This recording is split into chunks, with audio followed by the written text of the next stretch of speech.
이제 수시 전형에는 대략 이렇게 카테고리를 이렇게 나눌 수가 있는데요. 많이 들어보셨죠? 학생부 종합전형이라는 얘기, 학종, 보통 학종이라고 얘기를 하는데 참 말도 많고 살도 많아서 이거 뭐 금수저, 흑수저가 이걸 작성하는 기준 달라진다 뭐 이렇게 하면서 말이 참 많은데 이게 원래 학생부 종합전형이 처음에 도입이 됐을 때는 이거 이제 입학사정관제도라고 했었죠. 근데 지금 입학사정관제도란 말을 쓰지 않고 저희는 학생부 종합전형이다라고 얘기를 하게 되는데 입학사정관제도는 이제 미국에서 그 제도를 도입을 했던 거예요. 미국에서 진행된 걸 보고 했던 건데 이 미국에서의 입학사정관제도는 그 인종차별에 대한 어떤 지역적 차별, 뭐 인종차별 이런 거를 막기 위해서 발생된 거였고 우리나라가 그걸 도입했던 이유는 바로 사교육을 없애기 위해 도입을 했던 거다 보니까 태생적 근원이 달라요. 그러니까 미국 거를 그대로 쓸 수 없는 상황이 생겨버린 겁니다. 그래서 이제 저 한국식으로 이제 국산화시킨 게 바로 학생부 종합전형이다라고 하고요.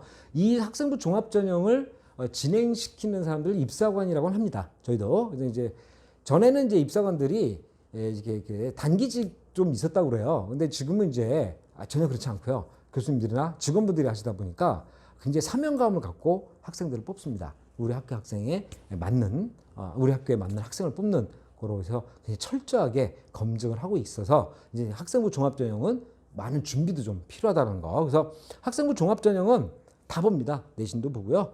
그다음에 이제 쉽게 말씀드릴게요. 내신은 교과죠. 교과, 비교과. 저는 비교과라고 활동 영역이라고 해요.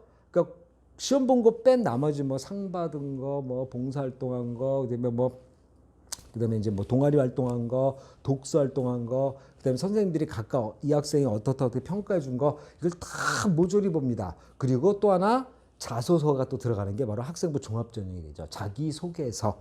흔히들 뭐 자소설이라고 할 정도까지 너무 뻥튀기 돼가지고 문제가 되긴 하는데요. 자기소개서라는 거죠. 자기가 지금까지 살아온 최대한 짧게는 고등학교 기간 동안에 내가 어떻게 살아왔다는 걸 보여주는 게 바로 자기소개서가 되겠는데 줄여 자소서라고 하게 되고요. 보통 대부분의 학생부 종합전형은 전부 다 자소서를 요구하게 되고 그래서 학생부죠. 학생부 그다음에 자소서 합쳐서 우리 이것을 서류라고 합니다. 서류. 그래서 서류 몇 프로 그다음에 수능 최저 뭐 이렇게 보통 이렇게 전형이 결정이 되게 되죠. 그래서 우리가 이 학교 서류를 요구하네 그러면 자소서 써야 되는구나라고 이해하시면 되고요. 자소서를 만약에 쓰지 않아도 되는 학생부 종합이라면 서류란 말을 쓰지 않습니다. 학생부 몇 프로, 학생부 중에서 뭐 교과 몇 프로, 비교과 몇 프로 이런 식으로 해서 나눠지게 되죠. 근데 서류 그러면 자소서는 꼭 써야 된다는 거고요.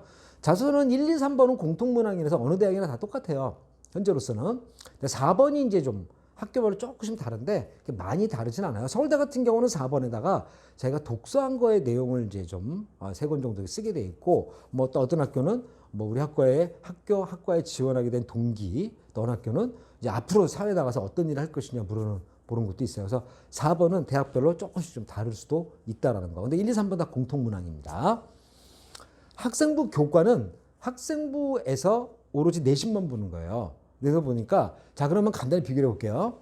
여기는 학생부 종합에서는 학생부 교과가 일부가 차지하는 거고요. 이거는 학생부 교과만 봅니다.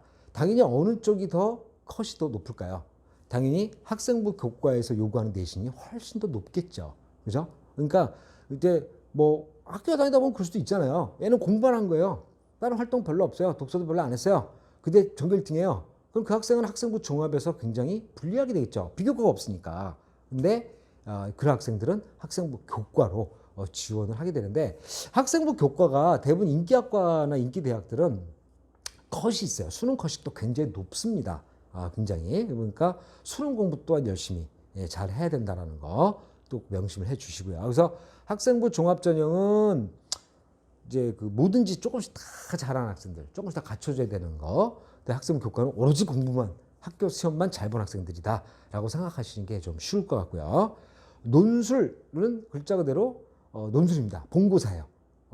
제가 이제 처음 말씀드렸던 이제 대학별 고사가 되게 되는데 물론 이게 학교 자체에서 출제라는 거기 때문에 이제 뭐랄까 이게 이제 정답이 없어요. 그리고 발표를 하지 않습니다. 대학교에서.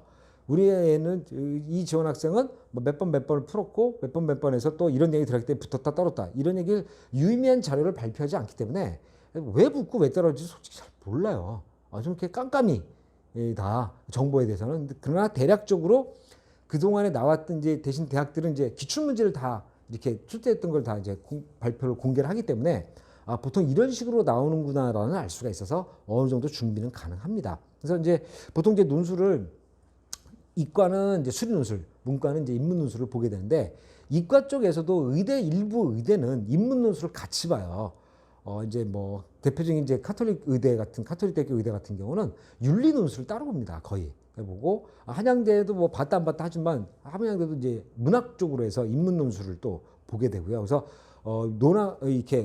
인문 논술 쪽도 보는 경우가 있다라는 거. 그래서 그러니까 어떻게 보면 이제 준비를 하려면 좀 이제 범위가 더 넓어지게 되는데 이 논술이 가장 일반적으로들 많이 지원들을 하는데 뽑는 인원이 이렇게 많지는 않습니다. 논술이 뽑지는 않는데 뽑는 대학은 많은데 인원은 많지 않아요. 그러니까 얇고 넓게 퍼져 있는 게 바로 논술이다라고 보시면 되는데 그 재수 이상의 학생들이 수시에서 가장 많이 응시들을 하는 경우가 바로 이 논술입니다. 그리고 이 또 논술 대부분 논술 100%보다는 내신이라든가 학생부가 들어가는 경우가 보통 30, 40% 정도 되다 보니까 역시 이것도 학생부에서 벗어날 수는 없는 경우라는 거 좀 기억을 해주시고 이 논술 같은 경우는 이제 비교 내신이라는 게 또 있어요. 비교 내신. 자, 이제 말이 좀 어려우신데 이게 뭐냐면 3수 이상의 학생들에게 이미 고등학교 졸업한 지 2년 이상 지났다 보니까 고등학교 때의 내신을 적용시키는 것이 아니라 논술에서 논술 점수를 받은 걸 보고 그거로 내신을 매겨주는 경우가 있습니다. 비교 내신을 하죠. 그래서 보통 군대 갔다 와서 다시 시험 본 학생들에게 솔직히 내신은 의미가 없잖아요. 그때 점수가 지금 그대로 실력도 아닐 것이거든요. 그래서 논술 보고 논술은 80점이다. 그럼 80점에 맞는 내신을 주는 그런 비교 내신도 적용되는 경우가 바로 이 논술입니다. 그러니까 뭐 성대 같은 경우가 대표적으로 그런 걸 많이 적용을 시켜요. 그러니까 요것도 좀 나이가 드는 N수 이상, 3수 이상의 학생들이라면 적극 또 활용을 해봐야 되는 거고요. 이 적성이라는 거는 논술을 객관식으로 보는 건데 짧은 시간에 많은 문제를 푸는 시험이에요. 그러니까 객관식이에요. 그래서 사지선다랑 오지선다로 보게 되는데 국수형 또는 그 다 보지는 않고 그중에 2개만 본다든가 또 다 보는 데도 있지만 이렇게 해서 짧은 시간에 그 과목을 보게 됩니다. 그래서 이것을 적성이라고 하게 되는데 이것도 본 거세요. 대학교에서 이 전형을 보통 논술하고 학생부 하지만 이 적성까지 같이 보는 경우는 거의 없고요. 적성으로 갈 수 있는 대학에서 가장 높은 대학은 가천대라고 이제 보시면 돼요. 가천대가 이제 사회적 백분위로 따지게 되면 이제 국광숭세단이라고 하죠. 국민대, 광운대, 숭실대, 세종대, 단국대 이하에 있기 때문에 그 이제 국광숭세단 이상의 대학에서는 적성으로 뽑는 대학은 없다라고 보시면 됩니다. 그래서 적성으로 갈 수 있는 경우는 아무래도 좀 이제 좀 수능이 좀 떨어진 점수가 좀 안 나온다거나 논술도 뭐 수리 논술이나 인문 논술 자신이 없다든가 이런 경우에 보통 지원을 많이 하게 되는데 전략적으로 이거 접근하는 것도 나쁘진 않습니다. 가천대가 그렇다고 낮은 대학이라고 제가 말씀드린 건 아니고요. 기본적으로 특정 학과 가천대만이 갖고 있는 어떤 특별한 환경이라든가 아니면 따로 또 적성으로 뽑는 대학이 한성대라든가 이런 이제 적성에 맞는 자기가 좋은 대학에 있는 걸 지원할 경우에 이 적성이라는 바로 이 시험을 활용하는 것도 하나의 전략이라고 보시면 되겠습니다. 이게 많지는 않습니다. 그리고 참고적으로 여기서 하나 이제 말씀드리면 그 논술일에서요. 그 경북대학교 같은 경우는 보통 저희가 지거국이라고 하죠. 지방거점국립대학인데 경북대학이라면 뭐 지방국립대 중에서는 최고죠. 거의 뭐 부산대도 최고입니다. 자, 기분 나빠하지 마시고. 근데 일단은 거기는 이제 논술 대신에 AAT라는 시험을 따로 봐요. 논술을 이제 어떻게 보면 이제 단답형으로 이제 보는 거다라고 보시면 되는데 그건 경북대학교가 굉장히 특징적으로 제가 발전을 시키고 있고 그런 거 과목은 역시 대학교 홈페이지에 가보면 어떤 유형이다라고 다 그 기출 문제가 공개되어 있으니까 그걸 활용해 보시면 되는데 이 논술이 제가 이제 질문 받는 게 이제 이걸 말씀드렸는데 서울에 있는 대학 말고 좀 우리 애가 좀 성적이 좀 안 좋고 그러니까 좀 더 밑에 대학으로 논술 보는 대학이 없나요라는 질문 제가 가끔 받습니다.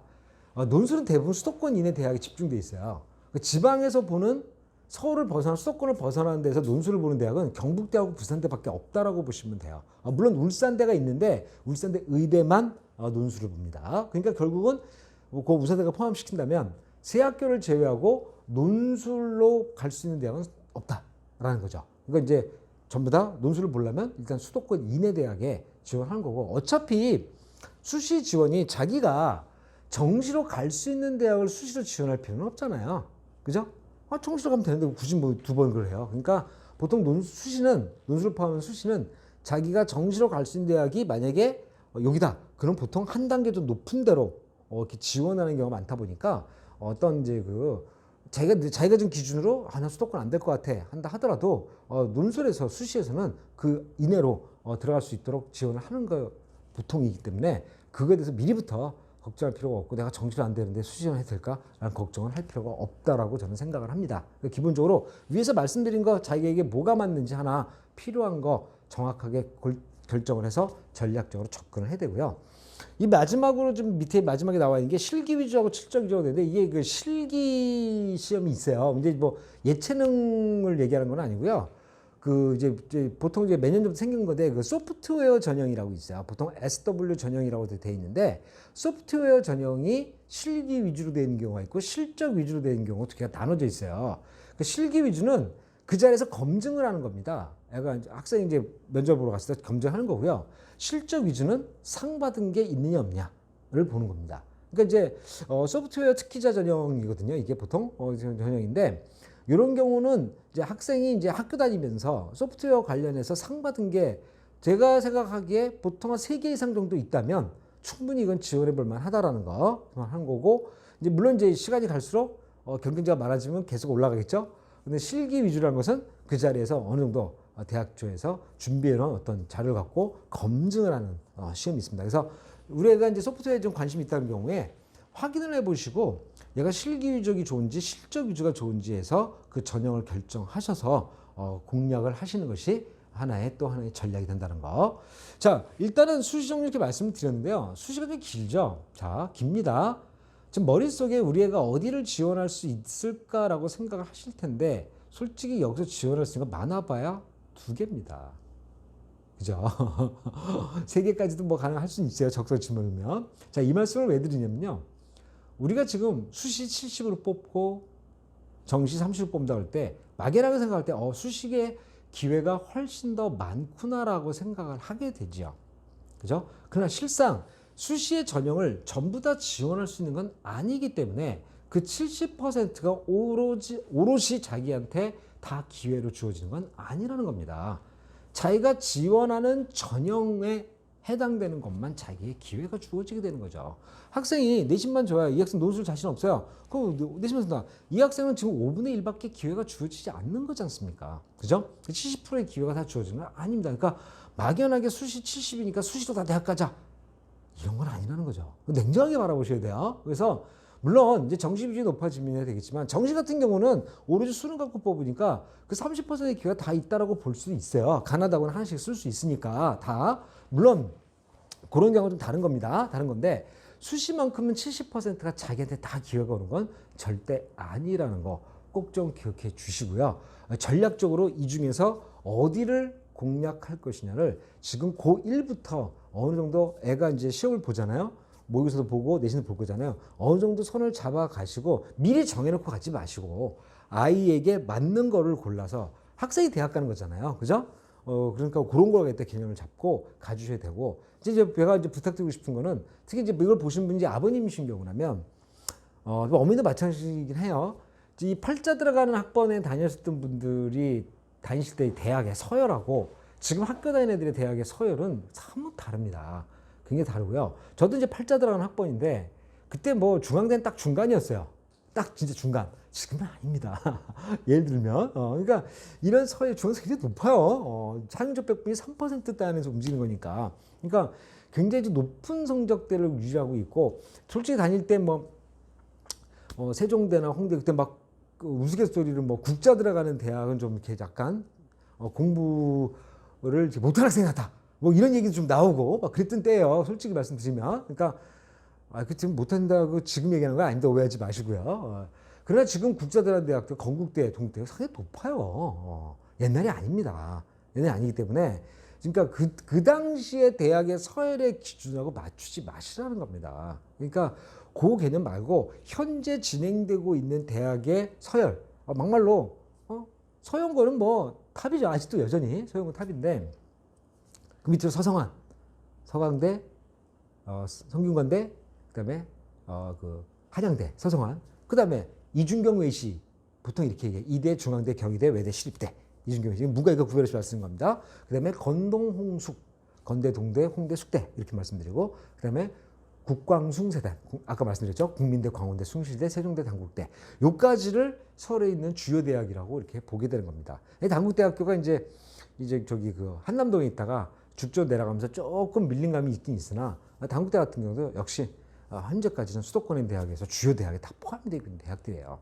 물론 제가 지금 말씀드리지 않은 아주대, 인하대도 결코 빠지는 대학은 절대 아닙니다. 근데 이제 학과별로 차이가 좀 있다 보니까 좀 간격차가 좀 커요. 인하대 같은 경우, 전작과 같은 경우는 거의 뭐 경희대 수준까지 다 올라가 있지만 또 나머지 과도 안 그런 과도 있다 보니까 제가 이제 포함을 안 시킨 거지만 어쨌든 이런 대학의 서열이 좀 다르고 카이스트도 있고요, 그죠? 카이스트도 있고, 근데 한국 그 이제 과기대, 서울과기대도 상당히 좀 위상이 높아져 있는 상태입니다. 시집대 같은 경우는 이제 등록금이 좀 싸다 보니까 굉장히 높아져 있고요. 그래서 굉장히 쌉니다. 다른 대학에 비해서 뭐 반값 이하입니다. 그래서 그런 경우도 또 있다 보니까 대학의 서열은 상당히 좀 우리가 이제 대학 다닐 때 어머니 아버님이나 제가 대학 다닐 때하고는 서열은 굉장히 좀 다르다라는 거. 그걸 좀 꼭 좀 명심해 주시고 옛날 거 고집하지 마시고 아이들하고 소통하시고요. 제가 이 동영상을 만든 이유도 아이들 이해하기 위해서 만든 거예요. 대학은 아이들이 가는 거죠. 그러니까 부모님께서는 보조 역할 해주시고 아이의 적성에 맞게 물론 대학 중요하죠. 대학 중요하지만 서울대병원에서 애가 원치도 않는 뭐 농대를 넣는다던가 이러라는 말씀이 아닙니다.